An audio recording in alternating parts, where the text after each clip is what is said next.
Welcome to the debate. Usually when we talk about a monster, there's this expectation of anatomical precision, like a natural historian pinning a butterfly to a board. Right. You've opened the bestiary, the text shows the fangs, the claws, the aversion to sunlight, and the scholar just points and says, there it is, that is the creature. Yeah, it's binary, it's safe, it's something you can quantify and categorize, which, that gives a sense of control over the terror. Exactly. Monster or man, it's a clean, reassuring line. And it's comforting because we like our evil to be easily identifiable, right? We want it to be fundamentally distinct from us. We want the predator to look like a predator, so we know exactly what to run from. Right, without ever having to look in the mirror and wonder if we share any of its traits. Exactly. But then you step into the world of grimdark fantasy, and suddenly that taxonomy is completely shattered. We're looking at a moral landscape that is, well, honestly, it's pitch black. Today, we are opening an extensive forensic literary investigation into the Empire of the Vampire trilogy. Specifically, we're looking at Empire Unpacked Case File 002, The Anatomy of a Monster. Right. We are addressing the claim that this source material successfully made vampires evil again. We're looking at a world plunged into day's death, which is this endless night where vampires have risen to conquer humanity. And the central question before us is this: are the vampires in this universe truly devoid of humanity and fundamentally evil, like irredeemable monsters of the dark? Or does the text actually subvert this by demonstrating that the line between human and monster is frankly uncomfortably porous? And as always, this debate draws entirely from the text, the lore, and the character case files of the source material. So I will argue that the text systematically strips the vampires of any lingering romanticism. It presents them as irredeemable apex predators, architects of absolute atrocities, who have completely biologically divested themselves of human morality. Okay, and I will argue that the true horror of the series lies not in pure alien evil, but in how deeply human the vampires actually remain. The terror is rooted in the fact that they are a reflection of human tyranny. And further, we really must confront how monstrous the human forces must become simply to fight them. All right. To begin, I think we have to look at how the vampiric condition itself is constructed in the lore. These are not the brooding, misunderstood, tragic figures that populated late 20th century paranormal romance. Definitely not. No sparkling here. No, not at all. They are the ultimate realization of the monster archetype.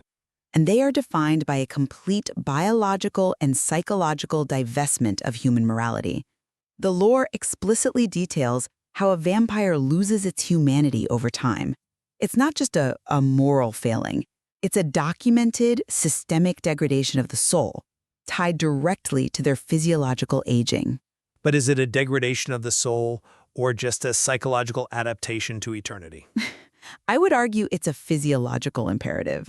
When a mortal is turned, they become a fledgling.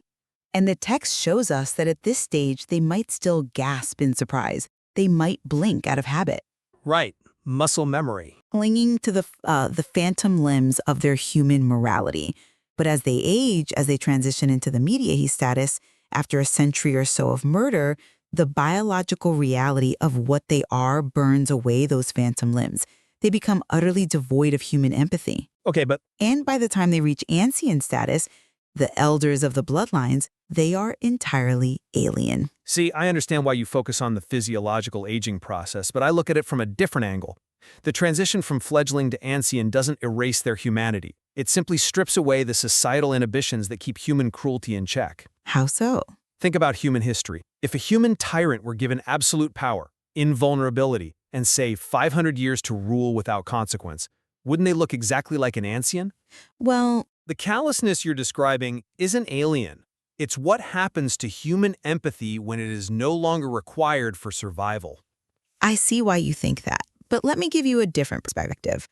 If it were just human callousness amplified by time, you would still see the fundamental markers of human cognitive dissonance, right? The need to justify atrocity. You mean like propaganda? Exactly.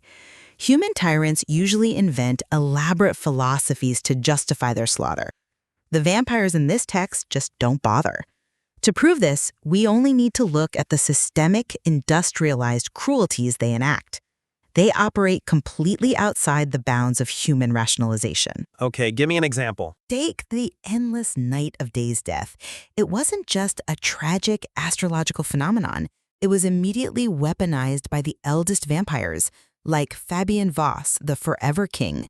He used it to raise armies of wretched, mindless foulbloods to conquer Taujos and beyond. The weaponization of the dead is horrific, yes, but how is that mechanically different from a human general conscripting peasants to die on the front lines? It is mechanically different because there is zero moral friction.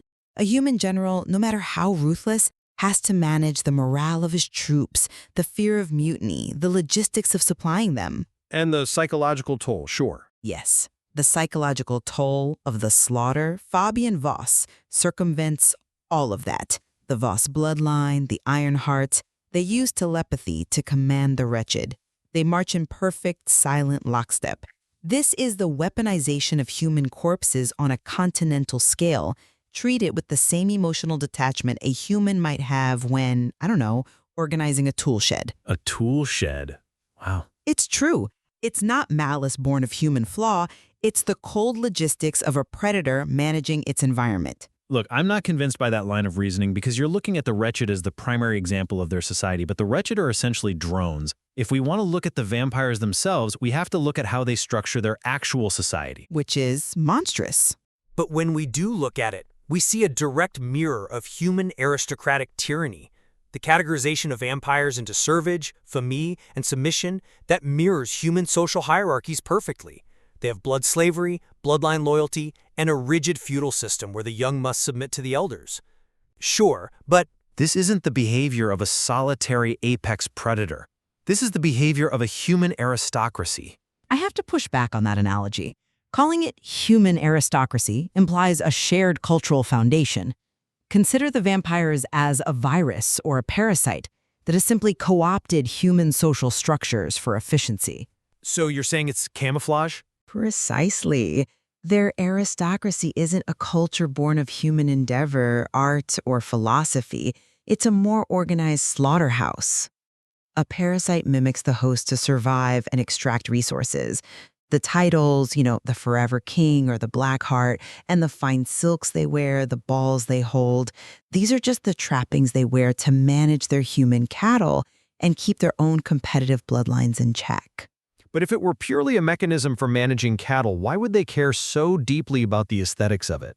They don't just mimic the host, they revel in the host's culture. They appreciate art, they play intricate political games that have absolutely nothing to do with feeding. I think they do it because... But wait, let's move to the most extreme example of their cruelty, because I know you want to talk about the blood dive oak and the true bodily slaughter farms.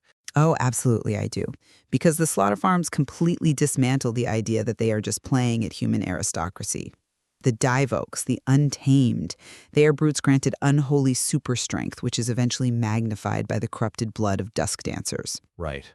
When they conquered Osway, they didn't just subjugate the population to rule over them as lords. They industrialized their consumption. Gabriel de León describes finding hundreds of iron cages, thousands of people kept like livestock. And let's look at the specific mechanics of this cruelty. It is a profound logistical nightmare. Exactly. The mathematics of it are sickening.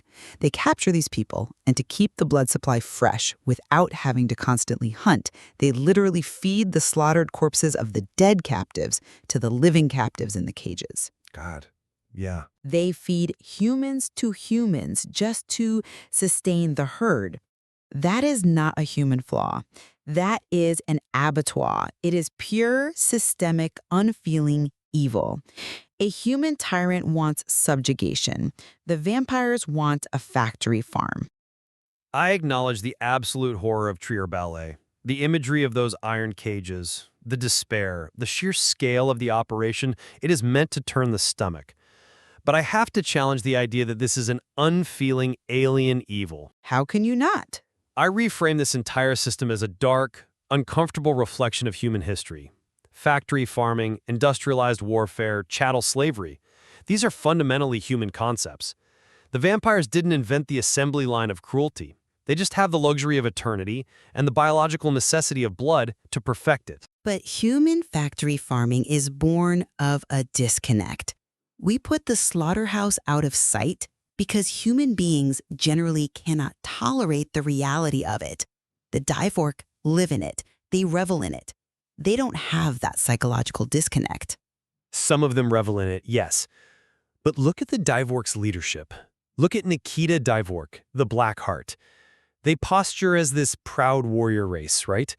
Capable of tearing down castle walls with their bare hands.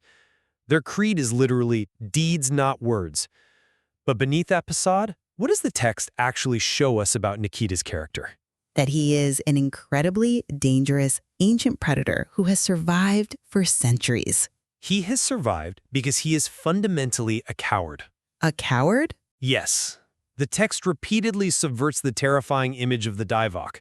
When the Silver Saint army arrives at the Battle of New Turn, what does this terrifying ancient do? He flees. He abandons his most loyal offspring, Kiara, to the slaughter in order to save his own skin. And he tries to flee again at Dune Margin? This cowardice, this desperate, pathetic clinging to existence at the expense of his own supposed honor is a deeply human flaw. A fearless, irredeemable monster of pure alien evil doesn't cut and run the second the odds shift. That is the behavior of a human bully who suddenly realizes his victim has a weapon. They are terrifying only when they have the upper hand. Okay, I'm struggling with your definition of cowardice here. Self-preservation is the ultimate biological imperative of any apex predator. But he abandons his creed. A wolf doesn't fight a bear if it doesn't have to, right? It runs to hunt weaker prey another day. You are projecting human concepts of chivalry and honor onto a creature that operates purely on survival mechanics. Nikita fleeing doesn't make him human. It makes him a predator calculating risk. I don't know if I agree that it's purely math for him. But it is. The fact that he abandons his offspring without a second thought actually proves my point. He lacks the human bond of familial love. Kiara was just an asset, and when the asset became a liability, he discarded it. But the text explicitly frames it as a failure of his own creed, deeds, not words. His followers believe in the honor of the fight. His flight causes a psychological break in his ranks. If they were purely calculating predators, they wouldn't have a creed in the first place. They wouldn't care about the optics of bravery. The fact that they build a culture around honor and then completely fail to live up to it is exactly what makes them a reflection of human hypocrisy. Okay. If we are going to explore this idea of human hypocrisy and, wearing civilization like a skin suit, we absolutely have to look at the forces opposing the vampires. Let's do it. Because if the vampires are organized predators, the nature of the heroes who fight them reveals a lot about the moral baseline of this universe. This brings us to the Silver Saints, the Ordo Argent. And honestly, this is where your argument about blurred lines faces its toughest test, because the text makes it clear that the biological similarities between the two groups actually highlight your profound moral differences. I completely disagree. I think the Silver Saints are the exact reason the line between monster and man is practically non-existent in this text. If the vampires are pure evil, then the holy order dedicated to destroying them should represent good. But the uncomfortable reality of the Silver Saints is that they are built on the exact same biological foundation as the monsters they hunt. They are pale-bloods, dampires, the half-vampire children born of a mortal mother and a vampiric father. Yes, and let's unpack exactly what that means physically and psychologically. They inherit the super strength, the speed, the rapid healing. They inherit the specific bloodline powers of their sires. Gabriel de León inherits the sanguinimancy of the blood Asani, which allows him to literally boil the blood in his enemy's veins. Very grimdark. Extremely. Aaron de Coste inherits the emotion control of the blood Ilon. But along with these weapons, they inherit the exact same curse as their fathers, the sanguinire, the horror hunger, the biological thirst for human blood. Which they actively, constantly resist. That is the defining trait of a Silver Saint. They fight their own biology. Do they? Let's look at how they fight it. They rely entirely on Sanctus. And what is Sanctus? It's not a holy sacrament. It is literally powdered vampire blood. I mean, yes, it's... They take the veins of their slain enemies, they dry the blood, they grind it into a powder, and they smoke it. They are consuming the essence of the monster to suppress their own monstrous nature. It is a medicinal necessity. It's an inoculation. It's an addiction. The text is explicit about this. They are functional addicts. Gabriel himself admits that the High of Sanctus drifts the need off his bones, that it makes the night beautiful and deep as dreaming. It is a narcotic that temporarily silences the predator inside them. But the crash is brutal, and the psychological toll of knowing that your sanity depends on smoking the remains of the creatures you were sworn to destroy, that is a level of moral compromise that completely shatters the idea of a pure good. I don't think anyone is arguing the Silver Saints are pure good. The grimdark setting precludes purity. But I pose this to you. If we are looking at the mechanism of addiction, doesn't the fact that they choose the agony of withdrawal, the constant battle against their own minds, elevate them above the vampires who simply give in to the hunger? Elevate them? Yes, the vampires weaponize humanity to feed their curse. The Silver Saints weaponize their curse to protect humanity. But what happens when the Sanctus is no longer enough? What happens when a Silver Saint lives too long, the tolerance builds, and the red thirst begins to consume their mind permanently? This brings us to the ritual of Heaven's Gate. A tragic, necessary sacrifice. A horrific execution of their own brothers. Let's look at the mechanics of this ritual. When a Silver Saint can no longer control the Sangre, the Order doesn't offer them a peaceful passing. They take their own brothers down to a river, they cut their throats, and they cast them into the water. Well, They execute their own to prevent them from becoming the very thing they hunt. It is a stark admission that they are, fundamentally, monsters on a ticking clock. Every single Silver Saint knows that if they don't die violently in battle, they will eventually be murdered by their best friends. you are framing Heaven's Gate as a brutal execution, but you are completely ignoring the agency of the Silver Saints involved. Let's look at Abbot Khalid. Okay, let's look at Khalid. Khalid was a mountain of a man, an incredibly powerful pale blood born of the blood Devok. When he felt the Sangiri permanently taking hold of his mind, he didn't succumb. He didn't turn to the dark, break his vows, and start feeding on the innocent initiates at the monastery. He willingly and honorably walked to Heaven's Gate. Right. He asked his brothers to end his life. He chose death rather than become a monster. Right. This sacrifice is the absolute antithesis of the vampire's selfish drive. The vampires seek eternal life at the explicit expense of human suffering. Khalid chose his own death to prevent human suffering. I don't deny Khalid's nobility in that specific moment, but Khalid is just one man, and his path heavily contrasts with our protagonist, Gabriel. Gabriel refuses to walk to Heaven's Gate. When the thirst takes him, when he loses his faith, he doesn't noble sacrifice himself. No, he doesn't. He becomes an embittered, violent addict who is motivated almost solely by vengeance, not by the protection of humanity. And look at the extreme violence Gabriel enacts. Gabriel is fighting a war against an apocalyptic threat. Violence is the only currency that matters in Talhost. But look at who the violence is directed toward and how he executes it. The brutality of the Silver Saints is staggering. Gabriel is willing to sacrifice innocent lives. He uses allies as bait. Look at his willingness to sacrifice Dior, the Holy Grail, the young girl he has sworn to protect. He constantly weighs her life against his quest for vengeance against the Forever King. That's the burden of leadership in a war. And then there's the massacre at San Michan.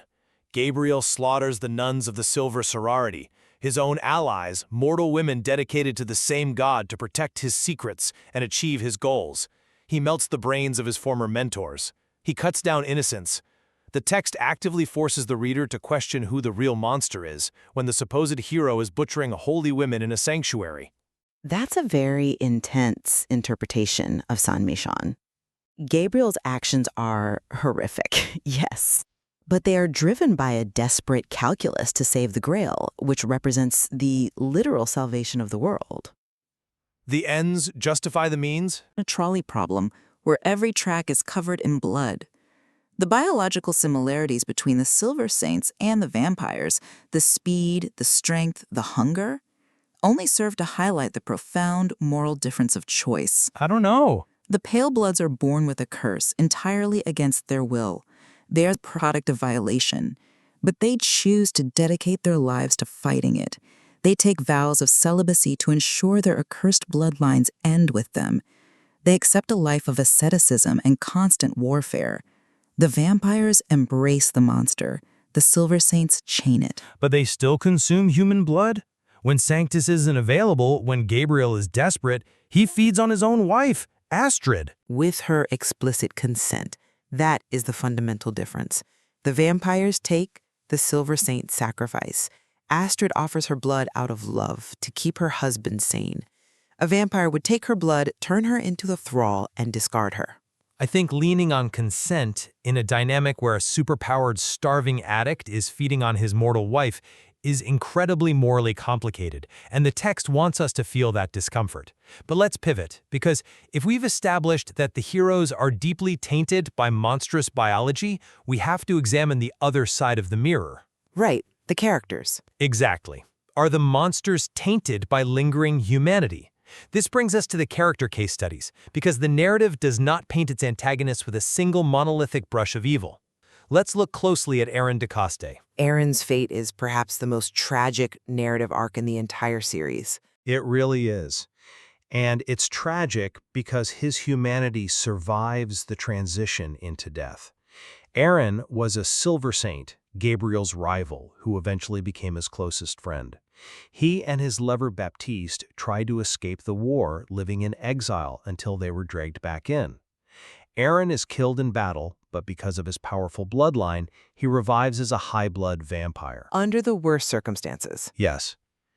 He is captured by Nikita Divok, the Blackheart, and he is thralled. Aaron becomes Nikita's enslaved enforcer and, disturbingly, his paramour. Right, he is completely subjugated. But look at his behavior when Gabriel and Dior finally encounter him in Nikita's court. Aaron is wearing a leather collar. He is surrounded by the mutilated corpses of Nikita's victims. He is biologically a vampire, but Gabriel notes a specific detail. Aaron tries to physically shrink himself. He wants to remain small and unnoticed in the presence of the Forever King and the Divok. Why? Because being around these ancient monsters reminded Aaron that he was now one of them, and it horrified him. Well, he was in shock. It's deeper than shock. It's profound shame. And look at the physical manifestation of this trauma. As a Silver Saint, Aaron had holy Aegis tattoos that burned with divine silver light. When he was turned, the Divok carved those tattoos out of his skin and filled the wounds with ash. Which is just a horrific detail. Horrific, because a vampire heals every day, resetting to the state of their death. His body constantly tries to close those wounds, but the ash prevents the regeneration. It is a constant, unending physical agony. But the text makes it clear that the psychological torture is worse. His shame is palpable. His grief for Baptiste, for his lost faith, for what he has been forced to become, is profoundly, unmistakably human. If vampires are biologically stripped of humanity, Aaron shouldn't feel shame, he should just feel hunger. I'm not convinced by that line of reasoning because Aaron is the exception that proves the rule. His situation is highly specific. Aaron's tragedy is exactly that. His humanity was explicitly stripped from him against his will, and we're seeing the immediate messy aftermath of that violence. He was thralled by Nikita, meaning his free will was magically suppressed. Right, but The text makes it abundantly clear that the vampiric condition inherently corrupts over time. Aaron's shame is the reaction of a human soul that has just been violently shoved into a demonic vessel. It is a ghost haunting a corpse. The trauma is fresh. But eventually, the lore implies, even that ghost will fade. As the centuries pass, the fledgling becomes mediae and the mediae becomes ancien. The horror of Aaron isn't proof that vampires possess humanity. He is proof of how agonizing it is to watch the vampiric curse slowly destroy a human soul. Give Aaron 300 years and he will be just as monstrous as Nikita. That's a hypothetical extrapolation. But let's test your theory. Let's look at a vampire who is not a fledgling, who has had those centuries to rot. Let's look at Jean-François Chastain, the historian interrogating Gabriel. Okay, let's. Jean-François is ancient. By your logic, his soul should be completely erased and he should be a mindless predator. Yet throughout the entire narrative frame of the story, we see Jean-François exhibit deep intellectual curiosity. He experiences aesthetic appreciation. He engages in complex philosophical debate with Gabriel. As a game. But he shows moments of genuine longing when Gabriel describes certain human experiences, like the taste of vintage wine or the warmth of the sun on a summer day. He's drawn to the darkness in Gabriel, yes, but he also respects Gabriel's intellect. He is capable of being amused, offended, intrigued, and surprised.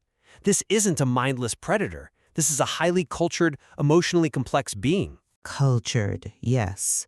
Emotionally complex. I would frame it differently. I think you are falling for the exact trap Jean-François sets for Gabriel. Jean-François' curiosity is entirely predatory. He views Gabriel not as an equal, not as a peer in a philosophical debate, but as a fascinating piece of meat. Oh, come on. Seriously, when Jean-François shows appreciation for Gabriel's stories or his defiance, it is the exact same appreciation a gourmand has for a rare truffle before he eats it. He literally has to physically restrain himself from biting Gabriel during the interrogation. His fangs descend when Gabriel gets emotional. His intellectual engagement is a game to pass the eternal night. It is performative. He mimics human empathy to extract a better story from his captive. I think reducing Jean-François to a gourmand ignores the nuance of his reactions. But if you want to talk about raw emotion in an ancient vampire, we have to look at the top of the hierarchy. What about Fabién Voss, the big bad of the entire series, the forever king? The ultimate monster. But is he? He is one of the original 5 vampires, impossibly ancient, the architect of Day's death. And yet, what drives his actions in the story?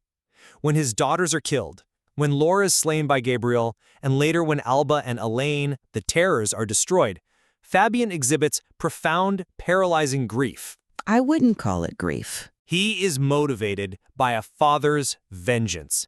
He abandons strategic military campaigns to track Gabriel down.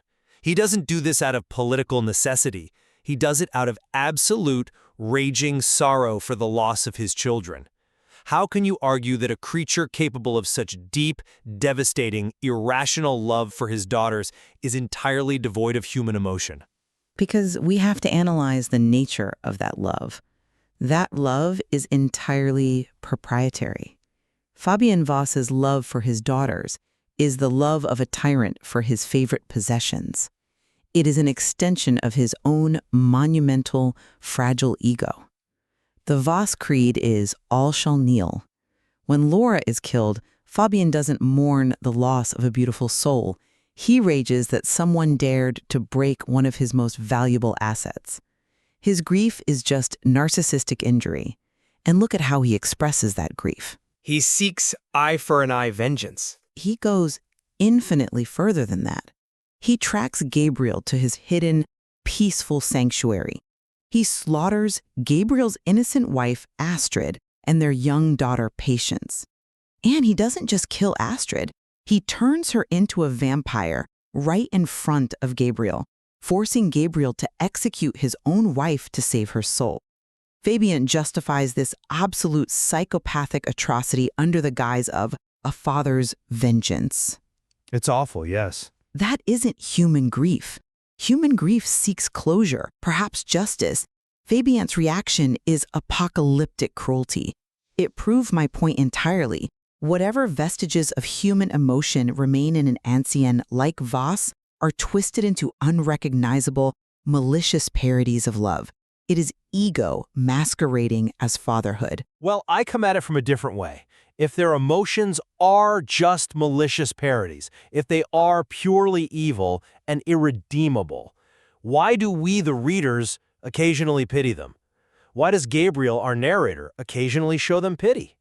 And this brings us to what I consider the most massive structural aspect of this entire debate, the Rousseau Gambit. Oh boy. Okay. We cannot take Gabriel's depiction of the vampires, their cruelty, their lack of humanity, their absolute evil entirely at face value.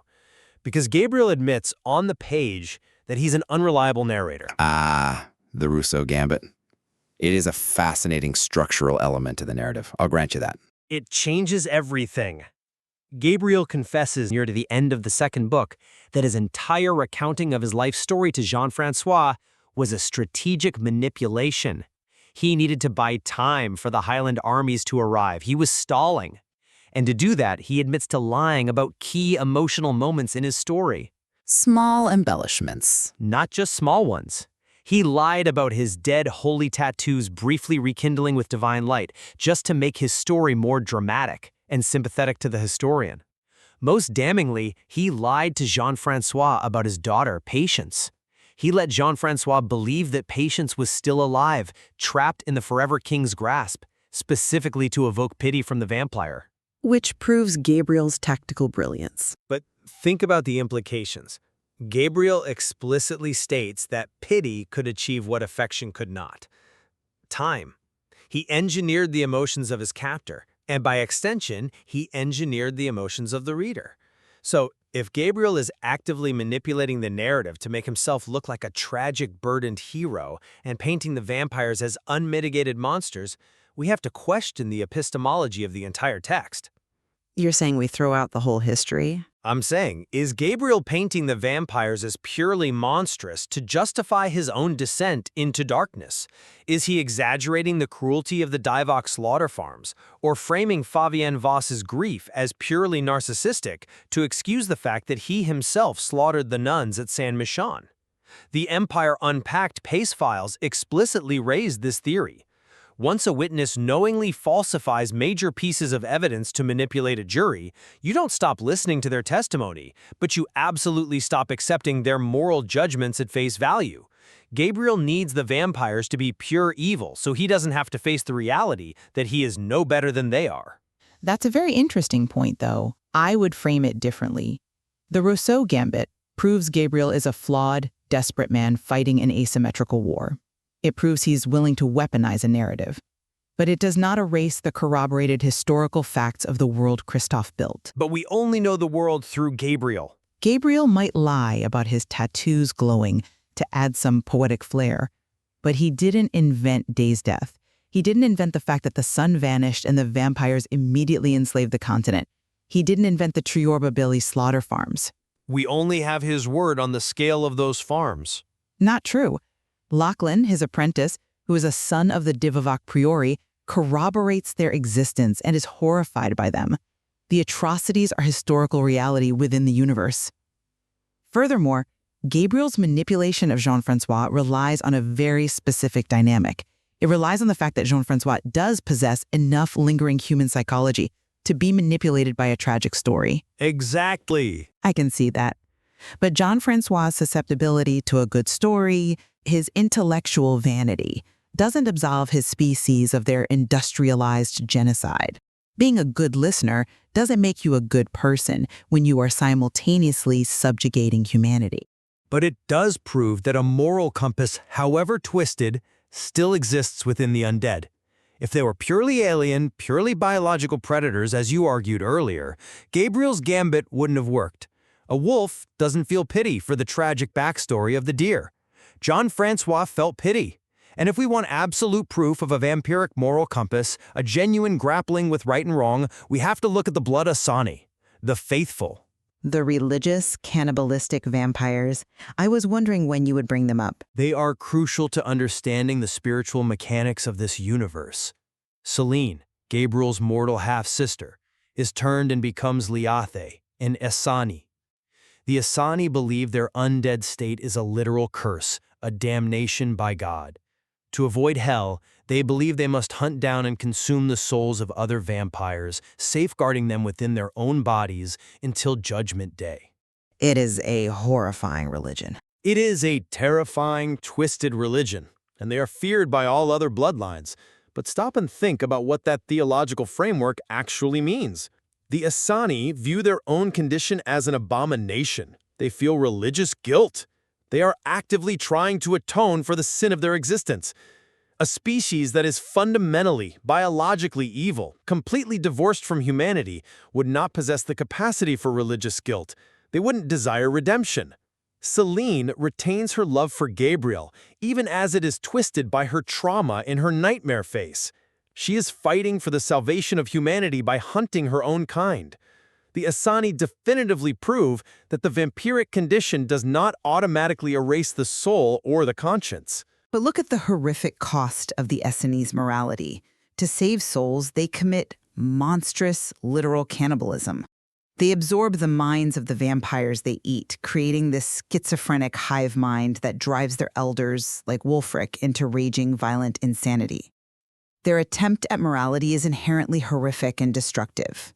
Well, it doesn't prove they are human, it reinforces the central thesis of the text.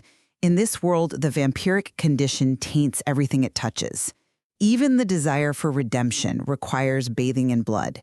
They can't escape their nature, even when they try to pray it away. Which perfectly, tragically mirrors the human heroes. The Silver Saints' desire to protect humanity requires them to bathe in blood, to smoke Sanctus, to sacrifice their own brothers at Heaven's Gate. The vampires and the humans are locked in a horrific symmetry. The vampires aren't a departure from humanity. They are humanity's dark reflection, freed from the consequences of sunlight and mortality, while the humans must become monsters to reflect that darkness back at them. We are nearing the end of our time, and the depth of the world building here is vast. Let's summarize our positions in light of this extensive evidence. I maintain that through the strategic, unfeeling horror of Day's death, the logistical nightmare of the Divoke slaughter farms, and the biological erasure of empathy as a vampire ages from fledgling to ancient, the source material successfully revitalized the vampire as a terrifying, irredeemable monster. The romantic veneer is gone. The vampires and empire of the vampire are apex predators who have weaponized human social structures to farm our species. Any lingering humanity is either a performative manipulation like Jean-François, a proprietary jealousy masquerading as love like Fabién Voss, or a tragic, fading ghost in a newly turned fledgling like Aaron de Coste. And I summarize that the true power of this text is its moral ambiguity. The author did not make vampires simply evil again, he made them complex again. The true horror lies in the uncomfortable mirror they hold up to humanity. The aristocratic tyranny of the Voss, the bullying cowardice of the Divock, the religious guilt of the Asani, these are profoundly human traits, magnified by eternity. And when we look at the heroes, the Silver Saints, we see men and women forced to embrace monstrous biology, addiction, and extreme violence just to survive. The vampires reflect human tyranny, while the Silver Saints reflect the monstrous compromises required to fight it. But I think we can certainly find areas of convergence in our analysis. We both agree that the world presented in these case files offers a masterclass in grimdark horror and complex sociological world building. The integration of systemic lore, the bloodlines, the aging process, the mechanics of Sanctus, with intimate, agonizing character studies creates a narrative of incredible depth. Oh, absolutely. And examining the text from both the systemic perspective and the character perspective suggests that the source material holds even more secrets that we haven't even touched upon. We've barely scratched the surface of Dior's true nature as the Holy Grail, or the origins of the Redeemer's bloodline, or the ultimate endgame of the Asani's religious crusade. The narrative frame, Gabriel's unreliable storytelling, it ensures that we must question every memory, every stated motive, and every historical account. There is always more to explore in the dark, and we will leave it to you, the listener, to decide for yourself where the monster ends and the man begins. When you look into the muddy waters of this universe, when you open that bestiary and try to pin the creature to the board, you might just find that the monster looking back has your own eyes. Thank you for joining us.